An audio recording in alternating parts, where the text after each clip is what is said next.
Hello and good morning to all students. 10th class के अंदर हमारा चैप्टर चल रहा है लाइट का, refraction and reflection of light. जिसके अंदर हम प्रीवियसली न्यूमेरिकल्स कर रहे थे रिफ्रैक्शन के ऊपर, ठीक है। तो रिफ्रैक्शन के ऊपर हमने न्यूमेरिकल कुछ किए थे और उसी को कंटिन्यू करते हैं आगे। प्रैक्टिस से आप लोगों की प्योर प्रैक्टिस है, एक दो चीजें आपको आज नई सीखने को मिलेगी। देखिए कैसे क्वेश्चंस, कुछ क्वेश्चंस हमने किए थे रिफ्रैक्टिव इंडेक्स के, एंगल वगैरह के, ठीक है ना, वो सारे हमने बात की थी। मैंने आपको बोला था कि नॉर्मल के साथ हमेशा एंगल को कंसिडर करें। आगे बढ़ते हैं। अगला क्वेश्चन लिखिए, आपका जो सीक्वेंस चल रहा है वो लिखिएगा, मैं तो क्वेश्चन नंबर फर्स्ट लिखूंगा, ठीक है। आपका जो सीक्वेंस चल रहा है आप वही लिखिए। क्वेश्चन लिखिए, the refractive index of diamond is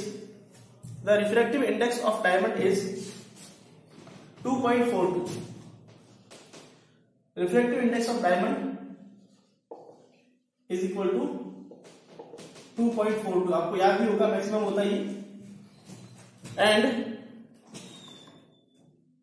the refractive index of diamond is 2.42 and that of carbon disulfide that of 1.63, that of carbon disulfide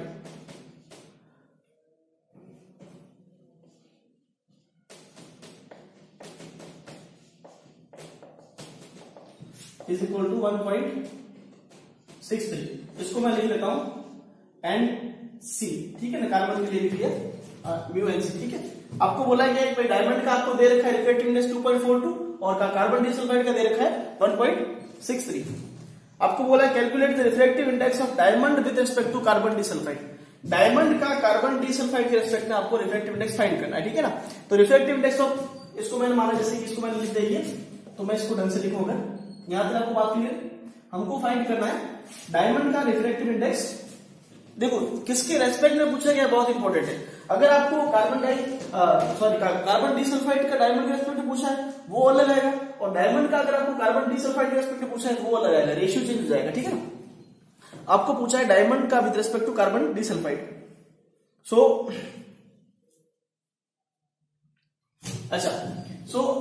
refractive index of, हमको बोला है carbon disulphide with respect to diamond. मैं ऐसे लिख रहा हूं, carbon disulphide with respect to diamond. अब किसके रेस्पेक्ट में है तो उसको कैसे लिखते हैं, ND अपॉन में NC, ठीक है। मतलब कि आपको डायमंड के रेस्पेक्ट में कार्बन का निकालना है, तो डायमंड अपॉन कार्बन, क्लियर, ठीक है। अब कैसे इसका जो वैल्यू दे रखी वो लिख लीजिए। ये क्या लिखा है, refractive index of diamond carbon disulphide with respect to diamond. इसको लिखते हैं इस तरह से, ND अपॉन NC। ये कितना दे रखा है 2.42 और ये कितना दे रखा है 1.63। सो कार्बन डिसल्फाइड का डायमंड के रेस्पेक्ट के अंदर क्या आएगा, रिफ्रैक्टिव इंडेक्स 1.48। क्लियर, नोट कर लीजिए। ये रिफ्रैक्टिव इंडेक्स, इस तरह के क्वेश्चन आते हैं, 3 मीडियम के रिफ्रैक्टिव इंडेक्स, 2 मीडियम के रिफ्रैक्टिव इंडेक्स, कभी कभी 4 वाला भी आता है। तो उसके क्वेश्चन हम धीरे धीरे कर समझते हैं, जैसे इसका पैटर्न है वैसे, ठीक है। तो ये बेसिक क्वेश्चन है, नोट कर लीजिए। इतना ध्यान रखिए किसके रेस्पेक्ट में पूछा है। अच्छा, इसका उल्टा होता तो आपको ऐसे पूछता है कि refractive index of diamond with respect to carbon disulphide, तो क्या होता, कार्बन डिसल्फाइड ऊपर आता, ये डायमंड नीचे आता, और ये 1.46 ऊपर, 2.42 नीचे, तो आपको लेस देन 1 मिलता है, ठीक है। इतना ध्यान रखें सिर्फ। आगे बढ़ते हैं।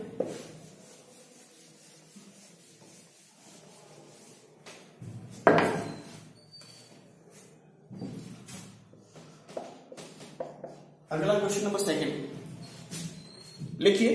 अच्छा, यहां पे मैं आपको एक और चीज बता देता हूं। आपने ऑब्जर्व किया होगा कि फिनोमेना ऑफ रिफ्रैक्शन के अंदर हमने पढ़ा है कि आपने कोई कॉइन वगैरह है, किसी ड्रम वगैरह में डाल दिया, टैम्बलर वगैरह में डाल दिया, किसी में डाल दिया आपने, तो आपको कॉइन या पेंसिल वगैरह आपने देखा है कि आपको ऊपर मतलब उभरा हुआ दिखता है।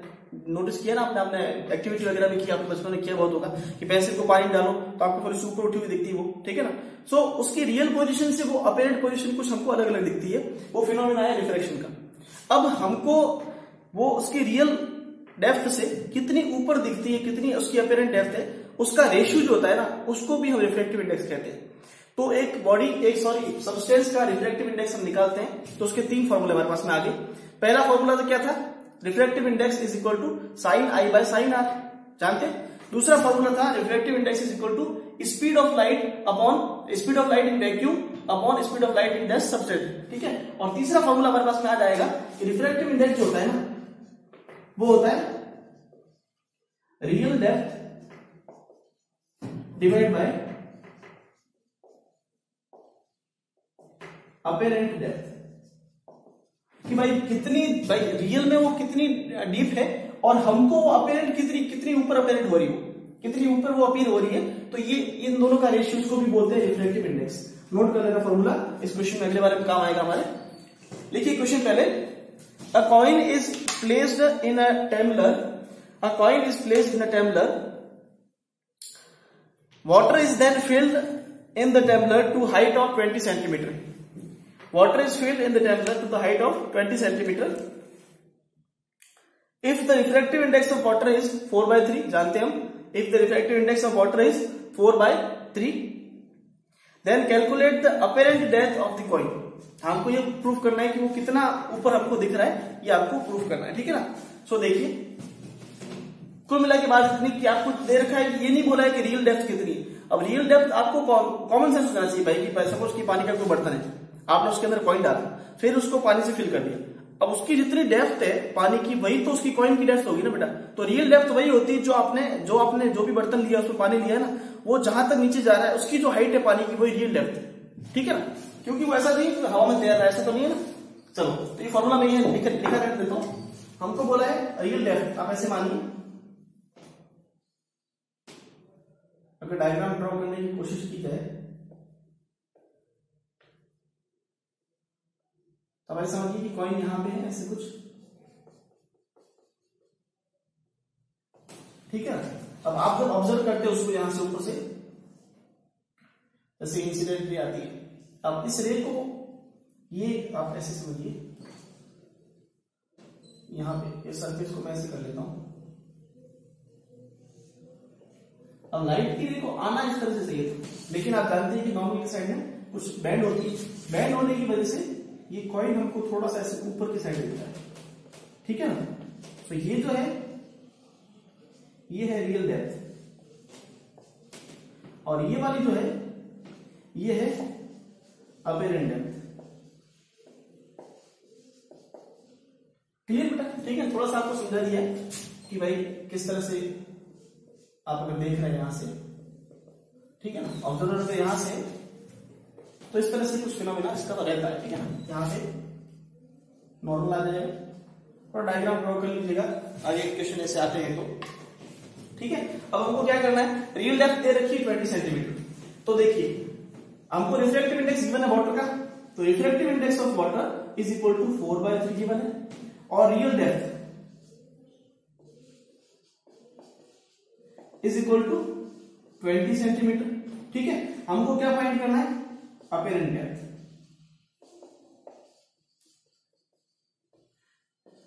ठीक है। फॉर्मूला यहां पे लिखा हुआ है, बस इसके बाद ये लिखे, फॉर्मूले के अंदर वैल्यू पुट करें कि भाई 4/3 is equal to 20 upon, let's say इसको x मान लेते हैं, ठीक है ना। तो x की वैल्यू क्या आएगी, x बोले तो 20 डिवाइड बाय 4/3, और 20 डिवाइड बाय 4/3 का मतलब होता है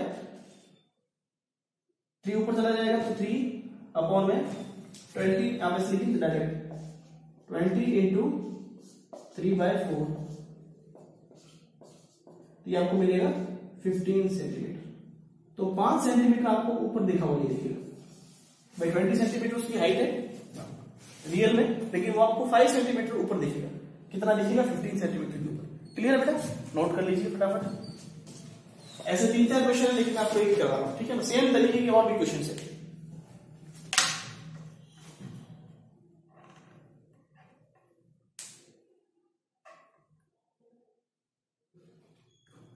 चलिए एक और इसी तरह का कर लेते हैं, वाटर की जगह ग्लास का कर लेते हैं। लिखिए क्वेश्चन, ये नोट करने के बाद क्वेश्चन लिखिए क्वेश्चन, अगला question number 3, there is a black spot on a table, there is a black spot on a table, full stop, a glass slab of thickness 6 centimetre, a glass slab, glass की कोई slab जो होती है ना, glass slab of thickness 6 centimetre is placed on the table over the spot. एक कोई table के ऊपर ब्लैक कलर का स्पॉट है, हमने उसके ऊपर एक ग्लास की स्लेब, मतलब ग्लास की मोटी सी एक प्लेट उसके ऊपर आपने रख ली, ठीक है ना, उसकी जो ब्रेड्थ है वो कितनी उसकी डेप्थ कितनी है ग्लास की, 6 सेंटीमीटर, ठीक है ना। अब सीधी सी बात है कि ग्लास से जब हम ऊपर से उसको देखेंगे उस स्पॉट को, ब्लैक स्पॉट को, तो हमको ऊपर की साइड दिखेगा। क्यों? क्योंकि दो मीडियम है, एयर और ग्लास। फिर से फिनोमिना कौन सा होगा, रिफ्रैक्शन का। रिफ्रैक्शन की वजह से जहां हमको इमेज दिखनी चाहिए उसकी वजह थोड़ी ऊपर दिखेगी, और वो कितनी ऊपर दिखेगी वो फाइंड करना है, बस वही क्वेश्चन है। आगे देखिए, refractive index of glass is 3/2, जानते हैं हम, refractive index of glass is 3/2, full stop. At what depth from the upper surface will be the spot appear when viewed from above. जब ऊपर से देखेंगे तो कितनी डिस्टेंस पे हमको वो दिखेगा, ठीक है, ये आपको फाइंड करना है। अपीरेंट डेप्थ वाला वही same question as it is, मैं तो नहीं लिखूंगा, मतलब मैं तो यही लिखाऊंगा वापस।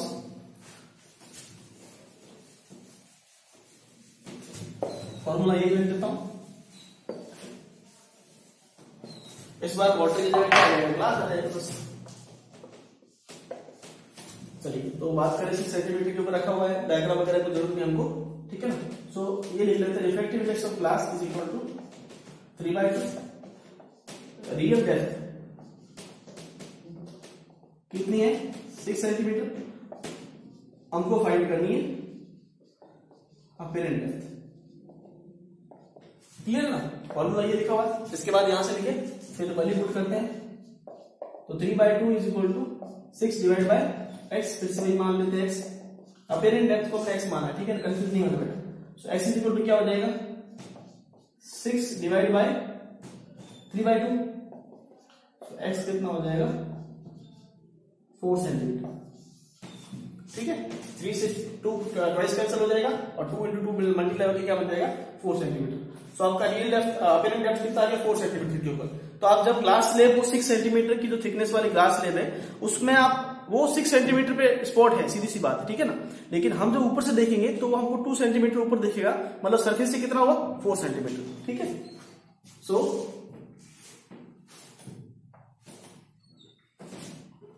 लिख लीजिए फटाफट, आगे क्वेश्चन बढ़ते हैं बेटा, चलो।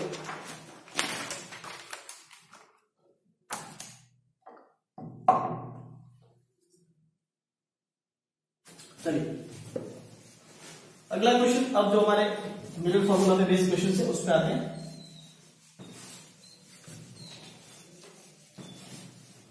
देखिए question, an object is placed 36 centimeter from a convex lens. An object is placed 36 centimeter from a convex lens. अब वही बात जो मिरर के लिए हम बार बार एक ही गाना गा रहे हैं बेटा, कि आप ये ध्यान रखिए कि कौन सा मिरर या कौन सा लेंस गिवन है, ठीक है ना। सो हमको गिवन है कॉन्वेक्स लेंस। पहली तो बात जल्दबाजी में यही हो जाएगी गलती आपसे कि आप मिरर की जगह लेंस पुट कर लोगे, लेंस की जगह मिरर पुट कर लोगे, हमसे हो जाती है गलती। सो ध्यान में इतना रखें, इतना बड़ा बड़ा ऊपर लिख ले क्वेश्चन में ताकि मेरी गलती नहीं। तो कॉन्वेक्स लेंस हमको गिवन है, आपको बोला है an object is placed 36 centimetre from a convex lens, a real image is formed 24 centimetre from the lens. अब एक कॉन्वेक्स लेंस है, ड्रॉ कर लेते हैं, डायग्राम से क्लियर ज्यादा होगा, ठीक है ना, बड़ा गंदा डायग्राम बना।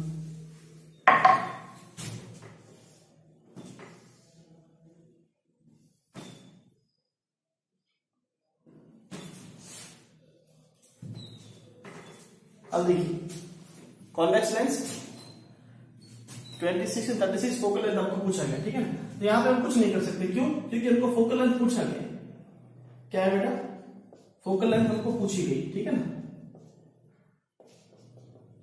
अब जब फोकल लेंथ पूछी गई है तो आप ये नहीं डिफाइन कर सकते कि आप, जैसे कि आपको बोला है कि 36 सेंटीमीटर पे रखा हुआ है, तो आप कैसे डिसाइड करोगे 36 सेंटीमीटर यहां पे होगा, यहां पे होगा, यहां पे होगा, ठीक है ना।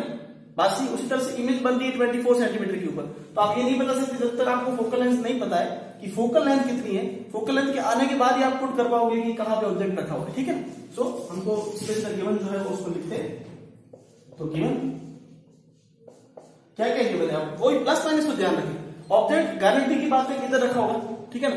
तो ऑब्जेक्ट इधर रखा होगा और ऑप्टिकल सेंटर से जब ऑब्जेक्ट की डिस्टेंस मेजर करेंगे तो इस साइड में आएंगे, लेफ्ट साइड के अंदर, और ऑप्टिकल सेंटर से लेफ्ट में आके डिस्टेंस मेजर करते हैं कैसे आती है, negative. So you is -36 centimetre. बस कहानी यही है, बस और कुछ नहीं।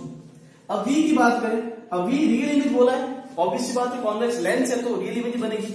ऑब्जेक्ट किधर होगा, इमेज बनेगी जो कि रियल होगी, ठीक है ना। हमारी जो हम सब देख रहे हैं वो रियल दिखता है और यही सब कुछ है। अब वो 24 सेंटीमीटर पे बन रहा है, मतलब बनेगा राइट साइड के अंदर। सो ऑप्टिकल सेंटर से राइट में जाके डिस्टेंस मेजर करोगे, it will be also positive. तो कैसे आएगी पॉजिटिव, तो 24 सेंटीमीटर पॉजिटिव। बस इतना ध्यान अगर आपको आ गया ना, बस फिर कुछ है ही नहीं, बाकी मिरर वाला कामकाज वही सारा कुछ। और हमको फाइंड करनी फोकल लेंथ। दूसरी गड़बड़ यहाँ पे होती है कि हम मिरर के फॉर्मूले को यहीं लगा लेते हैं। मिरर और लेंस के फॉर्मूले में क्या डिफरेंस होता है, लेंस का फॉर्मूला होता है 1/f is equal to 1/v minus 1/u, और मिरर के फॉर्मूला में क्या होता है 1/v प्लस 1/u। इतनी सी डिफरेंस, ठीक है। चलो वैल्यू पुट करते हैं। 1/f is equal to 1/v की जगह क्या आएगा -36 माइनस u की जगह क्या आएगा 24, सॉरी v की जगह आएगा 24 और u की जगह क्या आएगा -36, ठीक है। अब ये माइनस माइनस मिलकर प्लस हो गया, तो 1/f इज इक्वल टू 1/24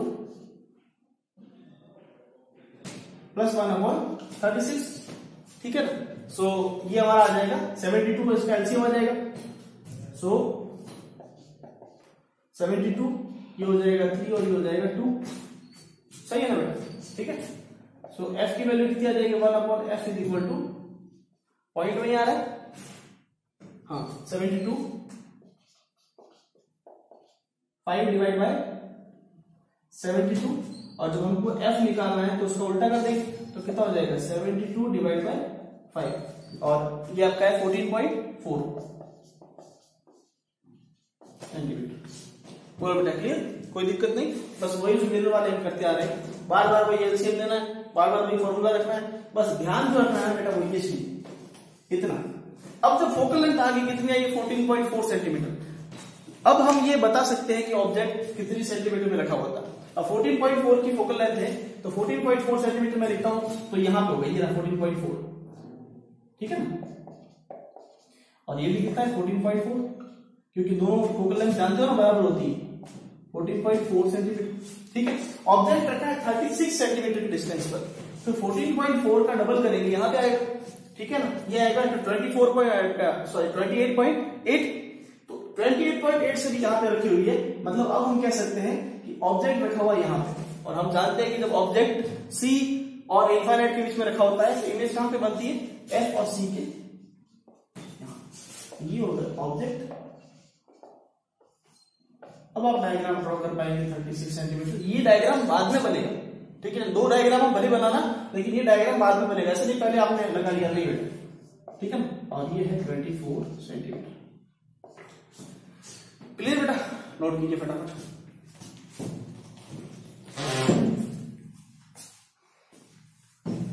अगले क्वेश्चन पे आते हैं।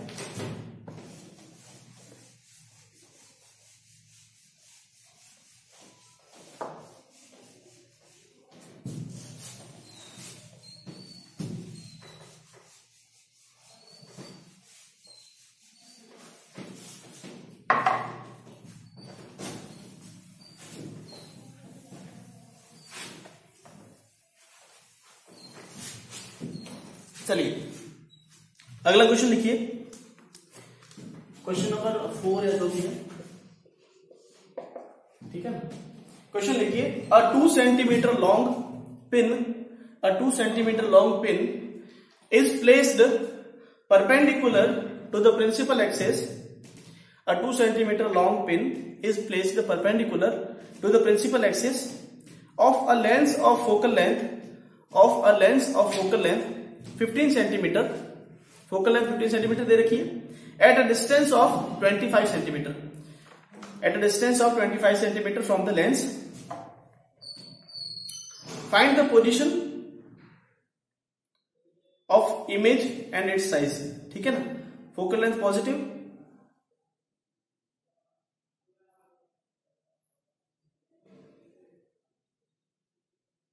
चलिए इसके अंदर हमको ऑब्जेक्ट मतलब लेंस कौन सा ये नहीं गिवन है, नहीं इमेज प्रिंट है।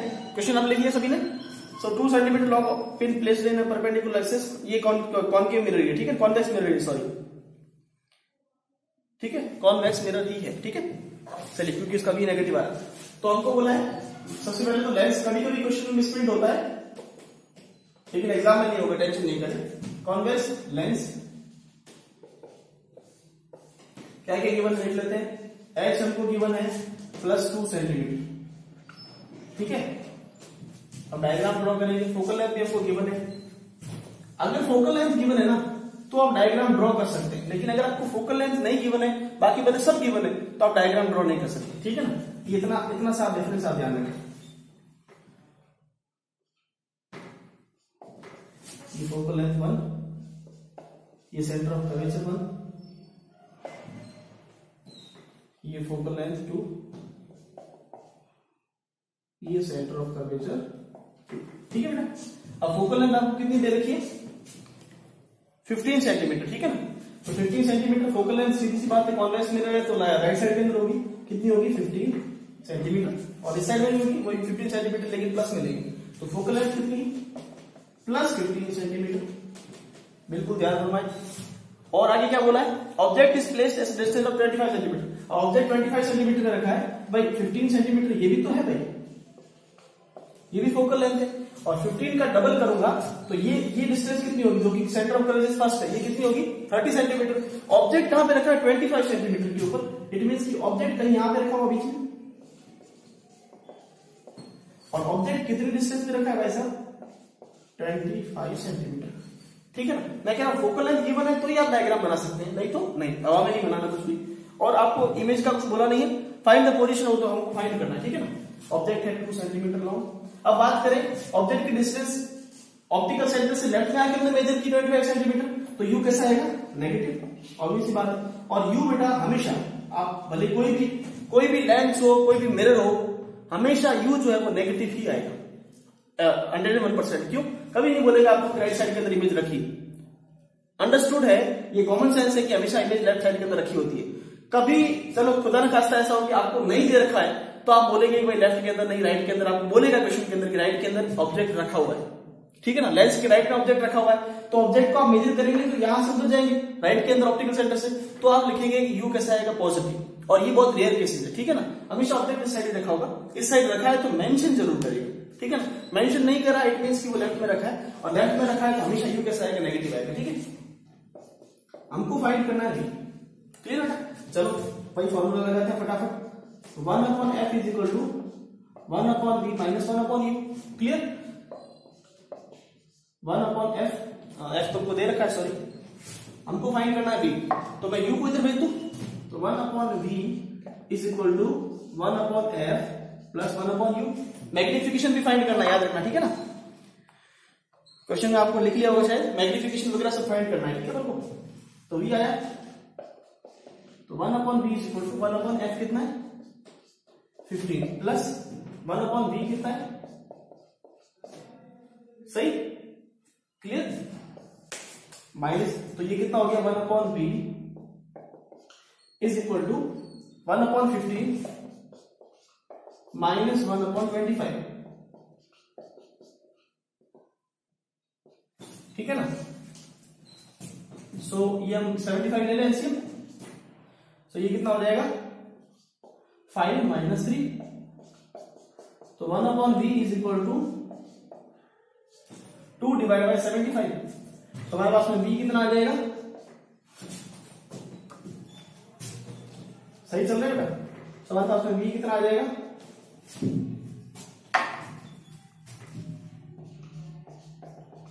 37.5 सेंटीमीटर, क्लियर है बेटा। 37.5 सेंटीमीटर हमारे पास में v आ गया। अब हमको मैग्निफिकेशन पूछा है, मैग्निफिकेशन के लिए क्या करेंगे, हमको v और u दे रखा है, बस लगा लेते फॉर्मूला। सेकंड, इसको डाल देना part first and part second के अंदर मैग्निफिकेशन। अच्छा, मैग्निफिकेशन के लेंस के लिए फॉर्मूला बोलो। पहला फॉर्मूला तो कौन सा है, ये वाला हाइट वाला h'/h, तो h'/h। अच्छा, और दूसरा फॉर्मूला v/u, माइनस v आता है मिरर के लिए और इसके लिए आता है v ओनली, तो v/u, बस इन दोनों को काम में ले लेते हैं। इन दोनों को काम में लेंगे तो एच डैश तो हमको फाइंड करना है, एच हमको दे रखा है 2 सेंटीमीटर का, क्लियर है ना भाई साहब। एंड बी हमने अभी निकाला 37.5 सेंटीमीटर, यू हमारे पास तो नेगेटिव में पड़ा है, कितना पड़ा है 25 सेंटीमीटर। डिवाइड करके आंसर निकालेंगे, पक्की बात है, इन सभी को डिवाइड करके आंसर निकालेंगे। तो एच डैश की वैल्यू याद रखना नेगेटिव आएगी, जो भी आएगी कैसी आएगी, नेगेटिव। नेगेटिव आएगी मतलब कहां पे बनेगा, नीचे की साइड में। अब आप प्रिडिक्ट कर सकते हैं, देखो आपने यहाँ पे भले एच नहीं निकाला है लेकिन आप बता सकते हैं कि एच कहां बनेगा, कहां बनेगा भाई साहब, 37.5 बोला है ना, तो यहां ऑब्वियस सी बात है, जानते हैं हम कि जब ऑब्जेक्ट सी और इन्फिनिट के बीच में रखा होता है तो इमेज बनती है एफ और सी के बीच में, और अगर ऑब्जेक्ट ही एफ और सी के बीच में रखा है तो इमेज कहां बनेगी, सी और इन्फिनिट के बीच में। तो ये जो डिस्टेंस है ये इमेज है, और इमेज की डिस्टेंस कितनी है 37.5 सेंटीमीटर। बोलो भाई सही है बेटा, ये एच डैश निकाल लेता, ठीक है ना, इमेज की हाइट निकाल लेना, ठीक है। यहां तक क्लियर, बाकी की बातें कल करेंगे। Thank you.